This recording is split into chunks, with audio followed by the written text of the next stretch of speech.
Defesa Benoni, variante com E4. D4, cavalo F6. Aqui o normal para alcançar a linha é C4, mas seguiu. Cavalo F3, E6, C4, C5, D5, E toma D5, C toma D5, D6. Cavalo C3, G6, alcançando a posição principal do Benoni, cujo maior problema das negras é o peão D6.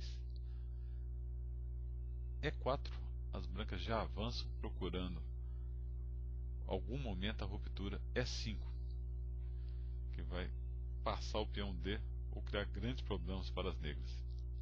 As negras têm como compensação a grande diagonal aberta, a coluna E para pressionar e possível avanço dos peões da ala da dama.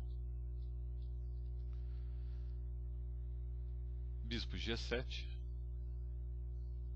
seguiu na partida Podgaetz Zaishik. Vamos seguir uma partida com o bispo D3 do Mikhail Tal, que popularizou essa linha. A partida é Donner e Tal com as negras.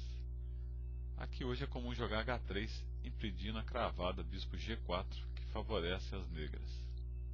Depois de Roque, as negras podem jogar bispo G4, que dificulta o plano com E5 e favorece C4, como veremos mais à frente. Roque podia ter jogado H3 de novo. A6, preparando B5. Outra forma comum hoje em dia é cavalo A6 e cavalo C7 para preparar B5 com mais firmeza. A4, bispo G4. Esse lance aí alivia as negras, já que agora cavalo de BD7 não deixa o bispo preso em C8, além de outras vantagens. H3, bispo toma F3. Essa troca evita a manobra cavalo D2, cavalo C4, apoiando o avanço do peão E e ao mesmo tempo por debilidade D6. Dama F3, cavalo de B D7, bispo F4, dama C7. Posição estranha da dama contra o bispo F4. É comum, a dama apoia o avanço do peão C. E outra virtude da troca do bispo pelo cavalo em F3 é que agora o cavalo não pode ir mais a D4 caso o peão C avance. Dama E2, torre de F a 8, pressão na coluna é sempre uma boa alternativa com a dama E2 em E2 ainda mais. Bispo H2, torre de A C8, bispo C4, impedindo o avanço do peão C, que cria contra-jogo para as negras. Cavalo E5, aqui as brancas deveriam fuzilar esse cavalo, mas o Donner, na esperança de continuar a pressão em D6, preferiu F4. E depois de cavalo toma C4, dama toma C4, cavalo D7, controlando o importante caso E5, abrindo diagonal para o bispo, e a coluna da torre de A8 agora pressiona muito mais. Torre de F1, dama B6, apesar do centro forte, ele abriu buracos atrás com o avanço, permitindo esse tipo de ataque. Agora as negras ameaçam B2 e entra na diagonal do rei. Torre de AB1, dama B4, excelente lance do Tal. A troca de damas favoreceria as negras, que depois de dama toma B4, C toma B4, ataca o cavalo de C3. O cavalo não tem casa boa para sair e as negras vão penetrar pela coluna C. Dama F1, C4, torre E2, B5, A toma B5, A toma B5. As peças brancas estão muito passivas.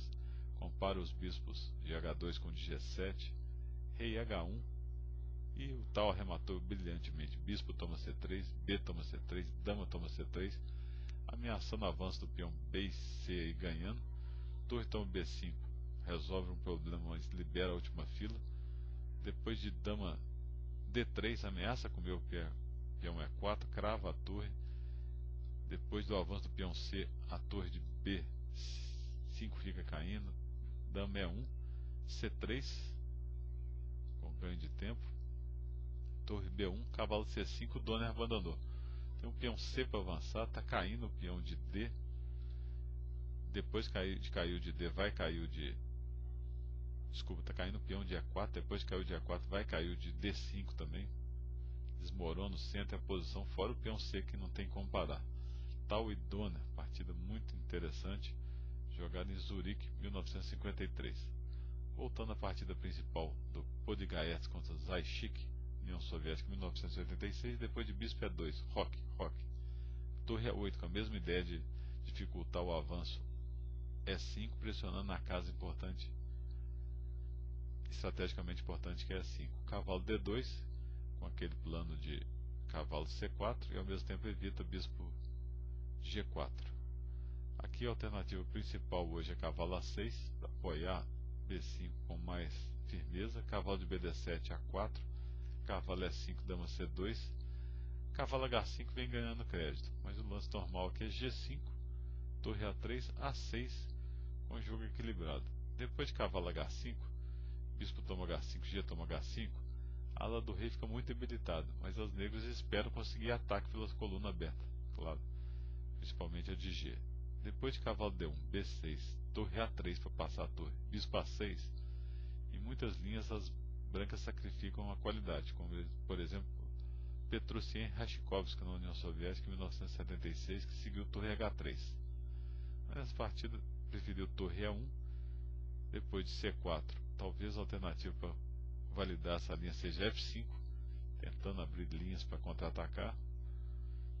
Depois de C4, cavalo E3, cavalo D3, que parece uma boa ideia, o bispo de A6 fica sem função.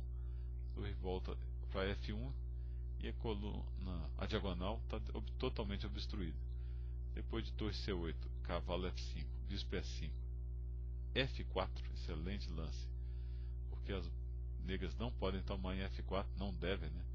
Porque depois de torre toma F4, cavalo toma F4, torre G3 cheque, cavalo G6, cavalo F3, as brancas têm um fortíssimo ataque na ala do rei.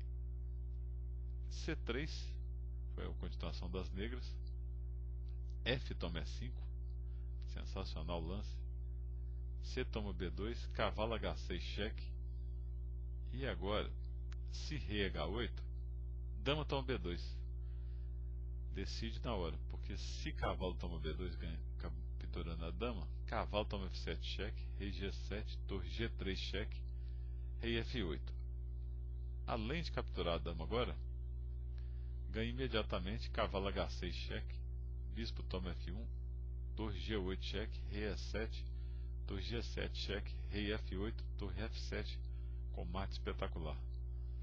E se rei G7, dama toma B2. A única maneira para vencer e para passar a torre em G3, para G3. Depois de cavalo toma B2, por exemplo, torre G3 cheque, rei toma H6, cavalo C4 cheque, um descoberto mortal, por exemplo, se dama G5, bispo toma G5, rei G7, bispo E7 cheque, se rei H8, bispo F6 mate, e se rei H6, torre F6 mate. Sensacional partida. Depois de torre toma C1, cavalo F5 cheque, rei G8,